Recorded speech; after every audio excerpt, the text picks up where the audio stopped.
Hello students, कैसे हैं आप लोग? आई होप आप लोगों की पढ़ाई बहुत अच्छी चल रही होगी। देखिए, हमारा जो आज का टॉपिक है वो है विज्ञान और सभ्यता की विरासत। तो चलिए शुरू करते हैं। देखिए, धर्म तो प्रकृति के साथ मनुष्य के टकराव होने से कई महत्वपूर्ण घटनाएं घटी। लोगों को अपने जीविकोपार्जन के लिए जंगलों, पहाड़ों, कठोर मिट्टी, सूखे, बाढ़, जंगली जानवरों इत्यादि के द्वारा उत्पन्न कठिनाइयों को दूर करना पड़ा था। इस प्रक्रिया में उन लोगों ने क्या किया, प्रौद्योगिकी और वैज्ञानिक दृष्टिकोण विकसित किए, जिससे कि उन्हें काफ़ी हेल्प मिला। विरासत बेसिकली बोला जाए तो कहीं ना कहीं एक होता ना कि हम किसी चीज़ की विकास यात्रा शुरू करते हैं तो उसका एक क्रम होता है और क्रम के अनुसार ही वो विकास की जो प्रक्रिया है वो आगे बढ़ती है। देखिए, लिखा है उन्होंने ईसा पूर्व 7वीं सहस्त्राब्दी में कृषि करना शुरू किया, लेकिन उस समय तक वह आग, बाढ़ और अकाल जैसे प्राकृतिक खतरों से प्रभावी ढंग से लड़ने में सक्षम नहीं थे। इन खतरों से संघर्ष के दौरान उनके लिए कुछ खतरों और कठिनाइयों पर काबू करना असंभव प्रतीत हुआ। इसलिए इस स्थिति में उन्हें प्रकृति के साथ सामंजस्यता का भी व्यवहार करना पड़ा। दूसरी ओर लोगों ने उपजाऊ मिट्टी, समयानुकूल बारिश और प्रकृति के अन्य उपहारों का लाभ उठाया। इसलिए प्रकृति प्रदत्त इन साधनों और प्रकृति के द्वारा निर्मित कमी ने उन्हें धर्म एवं अलौकिक शक्तियों के बारे में सोचने पर मजबूर किया। देखिए, लिखा है प्राचीन भारत में ब्राह्मणवाद या हिंदू धर्म प्रमुख धर्म के रूप में विकसित हुआ और समग्र रूप से कला, साहित्य एवं समाज को प्रभावित किया। ब्राह्मणवाद के अतिरिक्त भारत में जैन और बौद्ध धर्म का भी जन्म हुआ। ईसाई धर्म यहाँ पहली शताब्दी में ही पहुंच चुका था, किंतु प्राचीन काल में यह बहुत विस्तृत नहीं था। बौद्ध धर्म में भी कुछ समय के बाद भारत से गायब हो गया था। हालांकि इसका विस्तार पूर्व में जापान और उत्तर पश्चिम में मध्य एशिया तक हो चुका था। भारत की बेसिकली जो प्रसार की जो प्रक्रिया थी, उसकी जो विकास क्रम थी, उसमें बौद्ध धर्म का भी बहुत बड़ा रोल है। आप लोगों ने देखा होगा। देखिए, लिखा है बौद्ध धर्म ने व्यापक स्तर पर पड़ोसी देशों में भारतीय कला, भाषा एवं साहित्य को बढ़ावा दिया। जैन धर्म में जो जैन धर्म है वह भी भारत में बना रहा और अपनी कला और साहित्य के विकास में इसने भी सहायता की। आज भी इसके अनुयायियों की जो संख्या है, खासकर राजस्थान, गुजरात और कर्नाटक के व्यापारिक समुदायों में बहुत ज्यादा है। देखिए, लिखा है वर्ण व्यवस्था तो भारत में सामाजिक वर्गों के निर्माण में धर्म का विशेष प्रभाव पड़ा। अन्य प्राचीन समाज में सामाजिक वर्गों के कर्तव्यों और कार्यों को कानून के द्वारा तय किया जाता था, जो काफी हद तक राज्य के द्वारा संचालित होता था। देखिए, क्या हालांकि भारत में वर्ण संबंधी कानून राज्य एवं धर्म दोनों से तय होता था। पुजारियों, क्षत्रियों, किसानों और मजदूरों के कार्यों को दैवीय आदेशों की तरह परिभाषित और निर्धारित किया गया था। जो लोग अपने कार्य से मुकरते थे और दोषी पाए जाते थे, उन्हें क्या कर दिया जाता था, दंडित कर दिया जाता था। लिखा है वे अपने वर्णों के अनुसार धार्मिक अनुष्ठान एवं पश्चाताप करते थे। प्रत्येक वर्ण की न केवल सामाजिक बल्कि अनुष्ठानिक पहचान थी। समय के साथ वर्णों या सामाजिक वर्गों एवं जातियों को कानून और धर्म के द्वारा वंशानुगत बना दिया गया था। यह सुनिश्चित करने के लिए ऐसा किया गया कि ब्राह्मणों को पुरोहित एवं क्षत्रियों को शासक बनाए रखने के लिए वैश्य उत्पादन और कर भुगतान करते रहे। देखिए, इसमें लिखा है कि श्रम और व्यवसायों की विशेषज्ञता के आधार पर निर्धारित जाति या वर्ण विभाजन की इस व्यवस्था ने निश्चय ही प्रारंभिक चरण में समाज और अर्थव्यवस्था के विकास में बेसिकली बहुत ज़्यादा सहायता की या मदद की। देखिए, यहाँ पर लिखा हुआ है कि विभिन्न वर्गों के दिमाग में अपने कार्यों को पूरा करने की आवश्यकता इतनी गहराई से बैठाई गई थी कि वे सामान्यतः अपने धर्म से भटकने की कभी सोच भी नहीं पाते थे। भगवत गीता ने सिखाया कि लोगों को अपने धर्म की रक्षा करने में अपना जीवन लगा देना चाहिए। दूसरे के धर्म को अपनाना खतरनाक साबित होगा। निचले वर्ण के लोगों ने दृढ़ विश्वास से कड़ी मेहनत की ताकि वे अगले जन्म में और बेहतर जीवन जीने के लायक हो सके। वस्तुतः इसी धारणा ने उत्पादन करने वाले लोगों और इन उत्पादनों पर निर्भर रहने वाले शासकों, पुजारियों, अधिकारियों, सैनिकों एवं बड़े व्यापारियों के बीच तनाव एवं संघर्ष की तीव्रता एवं बारंबारता को कम किया।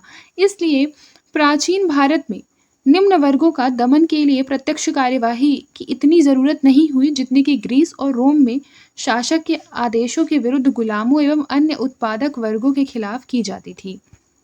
यहाँ पर लिखा है कि दार्शनिक प्रणालियां, तो आप लोग जानते होंगे कि जो दार्शनिक लोग होते हैं वो लोग दुनिया को एक भ्रम मानते हैं। भ्रम यानी माया जाल, ठीक है। उन्होंने आत्मा एवं परमात्मा पर बेसिकली गंभीर मंथन किया और वे कहते हैं कि किसी की आत्मा केवल वास्तविक ज्ञान के माध्यम से ही मुक्ति प्राप्त करती है। वास्तविक ज्ञान, ठीक है, आभासी ज्ञान नहीं कि मंत्रों के उच्चारण से हमें ज्ञान प्राप्त होगा, ऐसा दार्शनिक लोग नहीं मानते। लिखा है जो प्रत्यक्ष अनुमान एवं श्रवण से प्राप्त किया जा सकता है। देखिए लिखा हुआ है कि सांख्य प्रणाली ईश्वर के अस्तित्व को नहीं मानती। सांख्य प्रणाली किसे नहीं मानती? ईश्वर के अस्तित्व को नहीं मानती। बहुत से दार्शनिक ऐसे हैं जो ईश्वर के अस्तित्व को नहीं मानते हैं।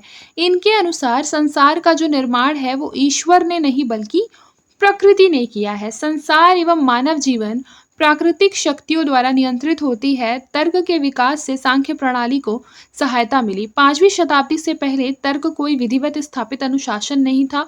ऐसा लगता है कि सन 400 के आसपास न्याय सूत्र जो है वो संकलित किया गया। इसमें 4 प्रमाणों का उल्लेख है जिनमें प्रत्यक्ष, अनुमान, सापेक्ष और शब्द प्रमाण शामिल हैं। इसमें वैध और अमान्य ज्ञान के बारे में विस्तृत चर्चा है। हर प्रकार के प्रमाण के पहलुओं पर विस्तार से विचार किया गया है। यद्यपि वाद विवाद विधियों का उपयोग धार्मिक विवादों में किया जाता था, लेकिन इन्हें भूमि विवाद सहित अन्य किसी विवाद से अलग से विकसित नहीं किया जा सकता था। देखिए यहाँ पर लिखा हुआ है कि भौतिक दर्शन को सर्वाधिक प्रोत्साहन चार्वाक से मिला है, जो कि ईसा पूर्व 6ठी शताब्दी में थे। उन्होंने जो दर्शन किया उसे लोकायत कहा जाता है। आप लोगों को पता होना चाहिए चार्वाक दर्शन को क्या कहा जाता है? लोकायत कहा जाता है। उन्होंने तर्क दिया कि मनुष्य जो है वो अपने संवेदी अंगों के माध्यम से जो भी अनुभव नहीं करता, वास्तव में उसका अस्तित्व नहीं होता है। मतलब मानव जो अपने संवेदी अंगों से उसका अनुभव करेगा, उसी चीज का अस्तित्व इस पृथ्वी पर है। इसका अर्थ हुआ कि ईश्वर का भी जो अस्तित्व है वो नहीं है। हालांकि व्यापार और हस्तशिल्प एवं शहरीकरण में पतन के साथ दर्शन की आदर्शवादी स्थिति अस्तित्व में आई। आदर्शवादी दर्शन ने सिखाया है कि दुनिया भ्रम है। उपनिषद के द्वारा लोगों को सांसारिकता से मुक्त होने और वास्तविक ज्ञान प्राप्त करने को प्रेरित किया गया है। पश्चिमी विचारकों ने उपनिषदों की शिक्षाओं को माना क्योंकि वे आधुनिक प्रौद्योगिकी के द्वारा निर्मित मानव समस्याओं को हल करने में असमर्थ थे। प्रसिद्ध जर्मन दार्शनिक शोपेनहावर ने अपने दर्शन में वेदों और उपनिषदों को भी स्थान दिया था। उनका मानना था कि उपनिषद ने उनके जीवन को शांति प्रदान की है एवं यह मृत्यु परांत भी शांति ही देगा। आप लोग आज भी देखते होंगे, आज भी यह बहुत प्रासंगिक है। आप लोगों ने देखा होगा बड़े बड़े विद्वान जो बड़े बड़े पोस्ट पे हैं, मान लीजिए कुछ अच्छे पोस्ट पे हैं, वो लोग भी इस चीज़ को मानते हैं कि जो वेद है, उपनिषद है, हमारे ग्रंथ है, भगवत गीता है या फिर मान लीजिए कुछ भी, ठीक है, तो वो जो सारी चीज़ें हैं वह क्या करती है? हमें शांति प्रदान करती है। बहुत लोग बोलते हैं ना कि पूजा करने से हमें पीस मिलता है, पीस ऑफ माइंड मिलता है, तो बहुत से लोगों की ये धारणा है। तो उसी तरीके से जो शोपेनहावर थे, ये एक दार्शनिक होने के बाद भी इस चीज़ में बिलीव करते थे कि जो दैवीय ग्रंथ है या वेद है वो सभी क्या करते हैं? शांति देते हैं। अब देखिए शिल्प और प्रौद्योगिकी, तो यह सोचना गलत होगा कि भारतीयों ने भौतिक संस्कृति में कोई योगदान नहीं दिया। पहला सबसे बड़ा योगदान जो है भौतिक संस्कृति में वो हड़प्पा संस्कृति के द्वारा किया गया था। इस कांस्य युग की संस्कृति के दौरान इसका जो क्षेत्र विस्तार है वह मिस्र या मेसोपोटामिया की सभ्यता से भी ज्यादा था। इस दौरान सर्वाधिक पकी हुई ईंटें तैयार हुई। शिल्प एवं वाणिज्य कृषि की खूब प्रगति हुई, जिसने निसंदेह अच्छे शहर नियोजन में महत्वपूर्ण भूमिका अदा की। प्राचीन काल में ही भारतीयों ने उत्पादन के कई क्षेत्रों में भी दक्षता हासिल की। भारतीय कारीगरों ने रंगाई और विभिन्न प्रकार के रंगों को तैयार करने में विशेषज्ञता हासिल की। भारत में बने मूल रंग इतने चमकदार और स्थायी थे कि अजंता के अद्भुत चित्रों को अब भी उतनी ही चमक, बेसिकली अजंता के जो चित्र है उसमें क्या है, अब भी उतनी ही चमक बरकरार है जैसे कि जब उसे बनाया गया था तब थी।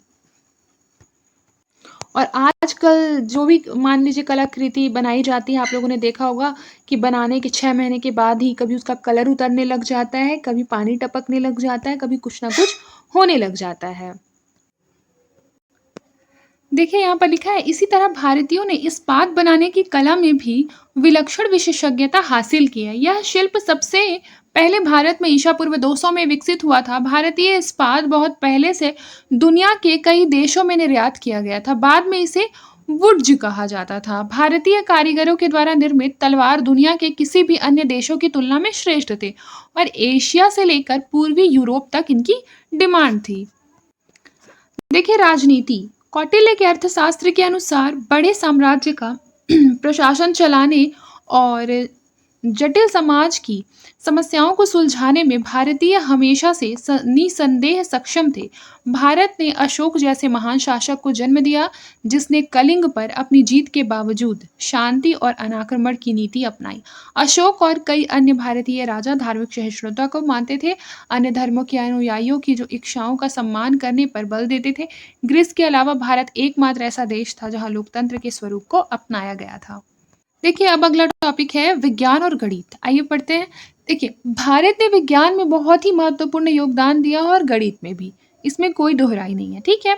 देखिए, फिर उसके बाद देखिए लिखा है कि प्राचीन काल में धर्म और विज्ञान अतुलनीय रूप से जुड़े हुए थे। भारतीय खगोल विज्ञान ने काफी प्रगति की, हालांकि उस समय ग्रहों को ईश्वर का रूप माना जाता था, किंतु इससे यह हुआ कि इस पर काफी ध्यान दिया गया। आप जिसको भी भगवान मानेंगे देखिएगा, बहुत उस पर बेसिकली ध्यान, मतलब सेंटर ऑफ अट्रैक्शन बन जाते हैं वो लोग, ठीक है। तो जो कि कृषि कार्यों के लिए ऋतुओं, मौसम की स्थितियों में परिवर्तन के कारण ग्रहों का अध्ययन करना आवश्यक हो गया था। व्याकरण और भाषा विज्ञान का ज्ञान भी उत्पन्न हुआ, क्योंकि प्राचीन ब्राह्मणों ने हर वैदिक प्रार्थना और मंत्रोच्चार की शुद्धता पर जोर दिया। वस्तुतः भारतीयों के वैज्ञानिक दृष्टिकोण का पहला परिणाम जो है वो सांस्कृतिक व्याकरण का विकास था। ईसा पूर्व 5वीं शताब्दी में पाणिनि ने संस्कृत को नियंत्रित करने वाले नियम बनाए और अष्टाध्यायी शीर्षक से एक व्याकरण तैयार किया था। याद रखिए, अष्टाध्यायी जो है वो पाणिनि की रचना है, एक संस्कृत व्याकरण है। फिर देखिए लिखा, ईसा पूर्व 3री शताब्दी तक गणित, खगोल शास्त्र और औषधि विज्ञान अलग अलग विकसित हुए। गणित के क्षेत्र में प्राचीन भारतीयों ने 3 विभिन्न योगदान दिए: अंकन प्रणाली, दशमलव प्रणाली और शून्य का उपयोग। 5वीं शताब्दी की शुरुआत में दशमलव प्रणाली के उपयोग के लिखित साक्ष्य मिलते हैं। भारतीय अंकन प्रणाली को अरबों ने अपनाया और इसे पश्चिमी दुनिया में फैलाया। भारतीय अंकों को अंग्रेजी में अरबी कहा जाता है, लेकिन अरबों ने स्वयं अपने अंक को हिंद नाम दिया और पश्चिम में अपनाए जाने से पहले सदियों तक भारत में इस्तेमाल होता रहा। ऐसा अशोक के अभिलेखों में भी मिलता है, जो कि ईसा पूर्व 3री शताब्दी में लिखे गए थे। फिर देखिए भूगोल। तो भूगोल के अध्ययन में प्राचीन भारतीयों ने भी कुछ योगदान दिया। उन्हें भारत के बाहर की भूमि के भूगोल का बहुत ज्ञान नहीं था, लेकिन नदियों, पर्वत श्रृंखलाओं, तीर्थ स्थलों और देश के विभिन्न क्षेत्रों का वर्णन महाकाव्यों, पुराणों में मिलता है। भारत के लोग यद्यपि चीन और पश्चिमी देशों से परिचित थे, लेकिन उन्हें उन जगहों एवं उनकी दूरी का कोई स्पष्ट अनुमान नहीं था। शुरुआती समय में भारतीयों ने समुद्री मार्ग के कुछ ज्ञान प्राप्त किए और जहाज निर्माण में भी योगदान दिया। चूंकि महत्वपूर्ण राजनीतिक शक्तियों का केंद्र तट से दूर था और समुद्र से कोई भी खतरा नहीं था, इसलिए प्राचीन भारत के शासकों ने समुद्री यात्रा पर कोई विशेष ध्यान नहीं दिया। ये कला और साहित्य बहुत इंपॉर्टेंट टॉपिक है।